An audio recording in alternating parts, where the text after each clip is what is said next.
Dalam dunia bisnis, keputusan membeli bukan sekedar soal harga, tapi juga soal strategi.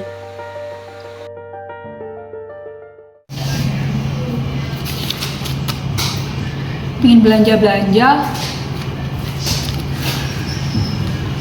tapi duit tinggal 2.000. Gimana ya? Kopi enak nih buka usaha, tapi buka usaha kan nggak semudah itu. Kita butuh supplier bahan baku juga dan banyak lainnya. Tapi gimana ya caranya? Emang ya kalau usaha itu nggak semudah itu. Selamat pagi semuanya. Pagi. Jadi saya kumpulkan kalian di sini untuk meeting karena tadi saya kepikiran untuk membuat produk untuk usaha kita. Yang baru. Iya. Emang udah ada pandangan sebelumnya mau produk seperti apa?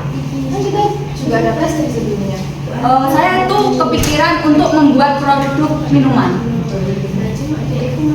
Jadi di sini kita butuh untuk supplier bahan bakunya. Mungkin kalian bisa mencarikan. Gimana kalau kita beli bahan baku yang murah aja? Kan lumayan, modalnya juga ngeluarinnya nggak seberapa banyak, terus untungnya juga gede. Tapi kualitasnya gimana? Kan kalau kualitasnya jelek, konsumen nggak bakal balik. Kita harus juga memprioritaskan kualitas dong, harusnya. Udah. Jadi kita cari titik tengahnya dulu. Kita omongin lagi nanti untuk kedepannya. Bagaimana? Ya sudah, seperti itu aja. Oke. Jadi gini Mas, saya di sini itu membutuhkan supplier bahan baku untuk usaha saya. Saya itu kepikiran untuk membuat suatu produk minuman, yaitu kopi. Mungkin dari Masnya itu usaha kopinya itu bagaimana? Kopi dari Masnya itu keunggulannya buat saya tertarik untuk beli di jenengan. Oh, kalau begitu jadi gini Kak, kopi di saya harganya jauh lebih murah daripada kopi-kopi yang lain ini. Ya, harganya udah murah, terus habis itu kopinya juga kualitasnya juga dijamin oke. Jadi kalau kakaknya mau berbisnis dengan kopi saya pasti jamin modalnya jauh lebih kecil daripada kopi-kopi yang lain Kak. Jadi begitu. Mungkin saya bisa pertimbangin lagi ya Mas. Terima kasih. Iya.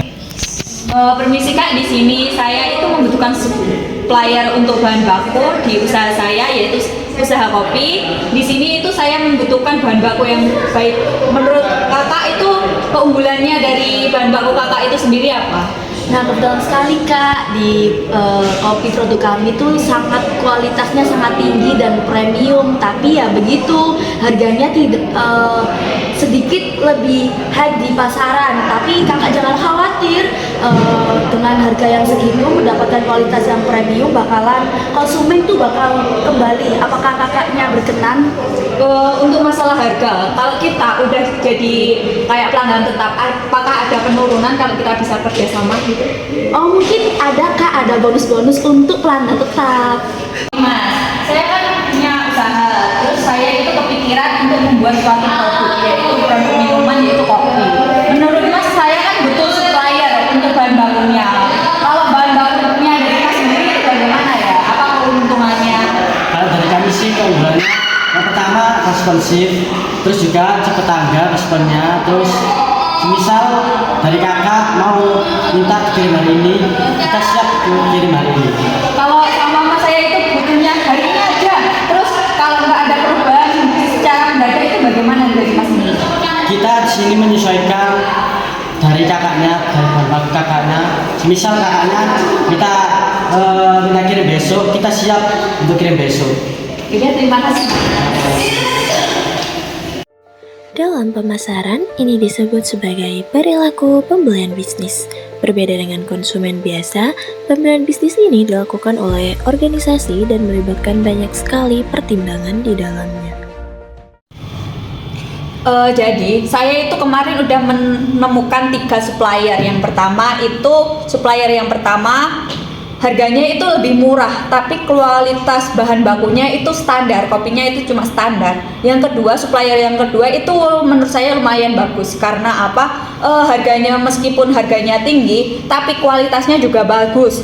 Dan lagi, kalau kita kerjasama udah lama, kita itu akan mendapatkan potongan harga atau diskon gitu. Yang ketiga itu juga menurut saya juga bagus, karena apa? Kalau kita butuh bahan baku mendadak, itu bisa langsung dikirim hari itu juga. Jadi responsif dan lebih gercep gitu aja.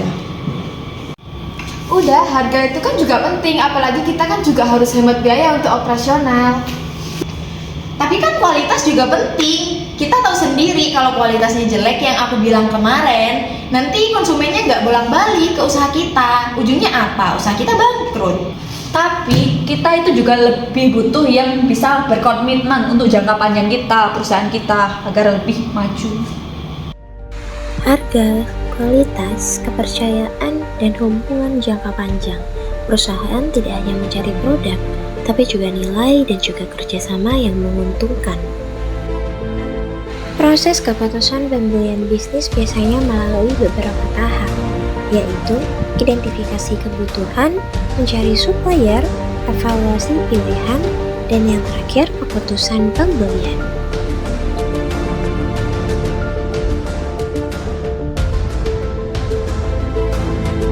Yang B, mungkin yang B udah kualitas bagus, meskipun harganya bisa lah, tapi kan bisa diajak kerjasama untuk jangka panjang. Mungkin yang B. Bahkan saya akan memilih supplier yang B ya. Loh, katanya supplier A kan bukannya lebih murah ya? Tapi supplier B itu lebih bisa diandalkan karena apa? Kualitas itu lebih bagus. Kenapa kualitas lebih bagus? Karena pasti konsumen akan balik ke kita lagi, nggak mungkin akan tetap. Konsumen akan memilih kualitas yang bagus. Dan lagi seperti yang saya jelaskan tadi, kita kalau udah berlangganan terus sama dia akan memberikan diskon atau potongan harga. Jadi otomatis uang kita atau modal kita itu akan tetap stabil atau mungkin bisa bertambah.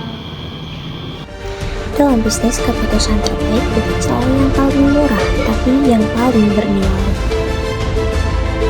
Perilaku pembelian bisnis menunjukkan bahwa keputusan dalam perusahaan bersifat sangat kompleks dan juga strategis. Memahami hal ini penting agar perusahaan dapat mengambil keputusan yang tepat dan juga berkelanjutan.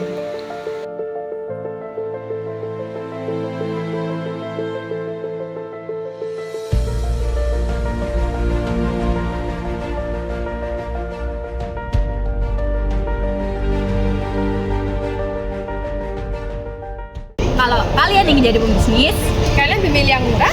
atau yang kualitasnya bagus, pilih ya.